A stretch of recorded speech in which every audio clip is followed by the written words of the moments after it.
people do wait until it's too long. And I think that right now, with the chips being down a little bit, the idea is, I know what it's like to run a business and have a bad month. You don't feel good, but that's the time when you want to rebuild.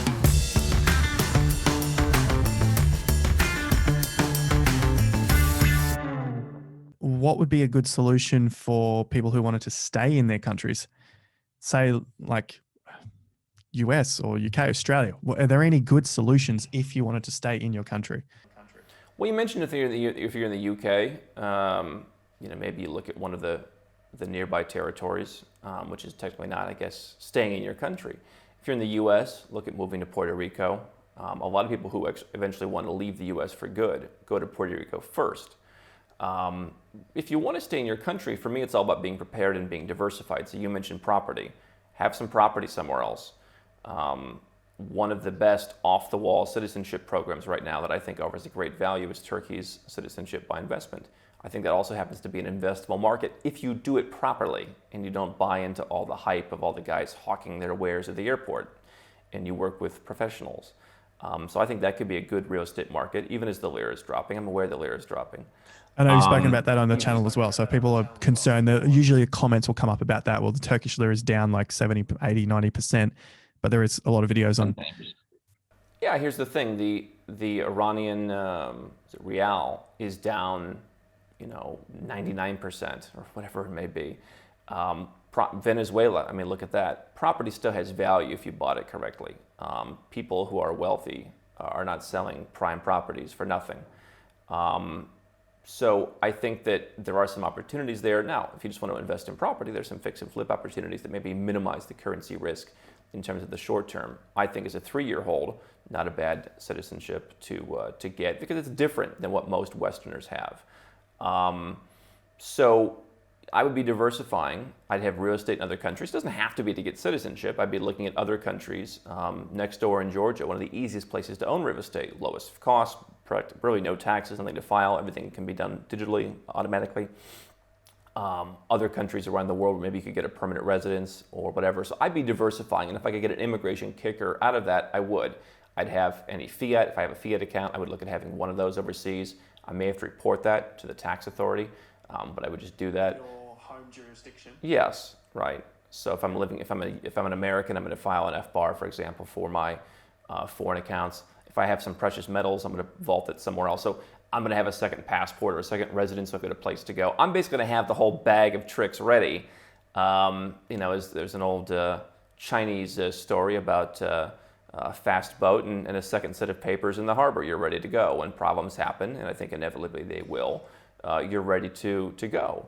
And I think what I hear far too much is people coming and saying, holy cow, I think there's going to pass a new capital gains tax in 45 days. What do I do? I need a second passport. Well, as you're mentioning, even if you got a second passport, you're not going to be fully ready to implement this plan because we're human beings.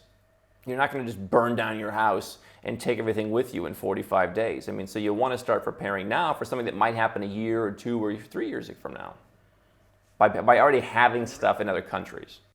And everything we're talking about here is essentially set up under a company sort of structure, your LLC type, or for us here, it's a PTY Ltd type of structure.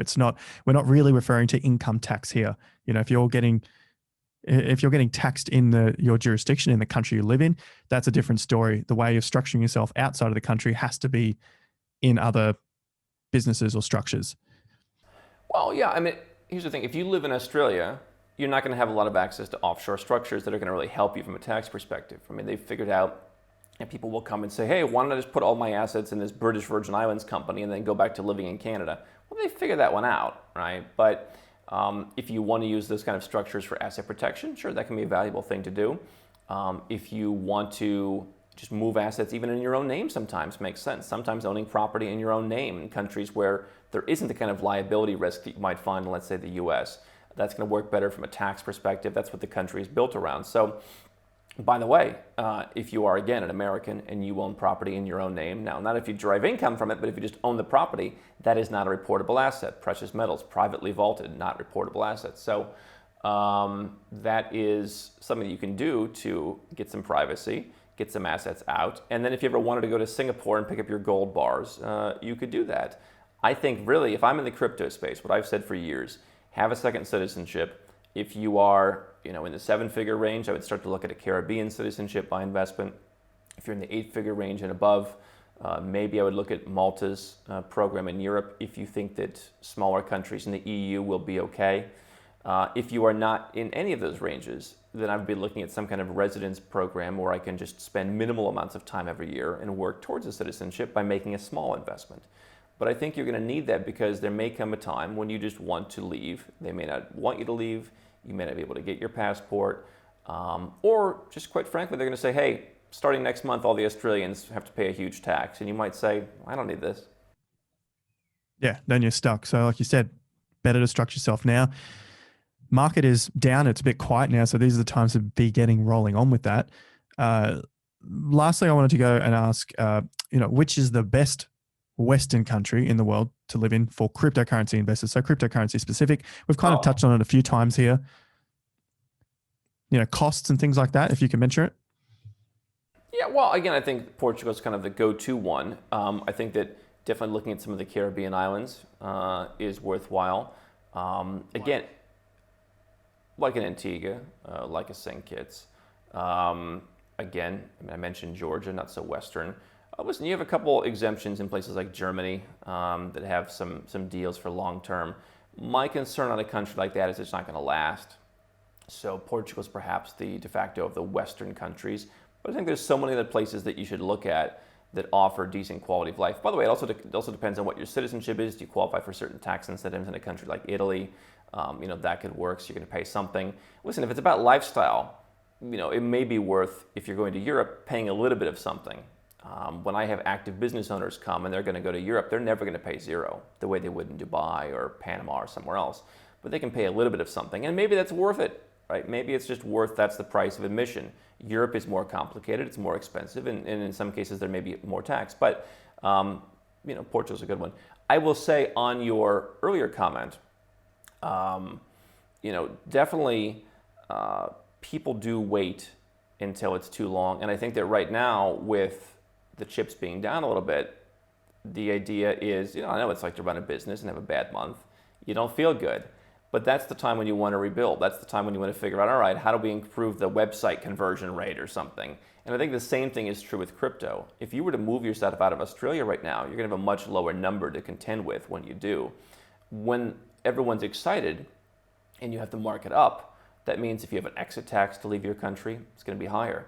I've got people right now who are calling who are Americans saying, I've got $1 million and it's going to hurt for me to buy a second passport, but I want that ability if I want to leave the US before I hit the $2 million mark when I become what's called a covered expatriate and I have to pay an exit tax to leave. So I'm not going to call you when I have 1.95 million. I realize the chips are down. It's going to be painful to take out this decent chunk of my net worth to get this done, but now's the time. So I would look at this as opportunity rather than misery.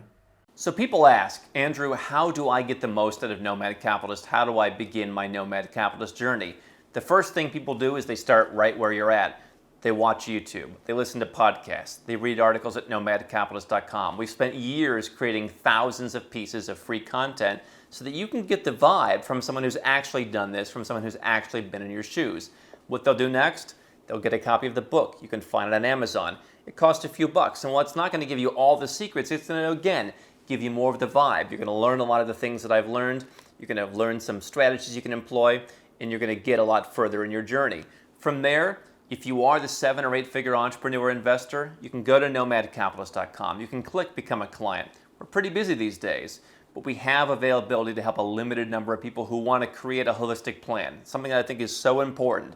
So if you want to do that, go to nomadcapitalist.com, click Become a Client, learn more about how it works and how we can help you.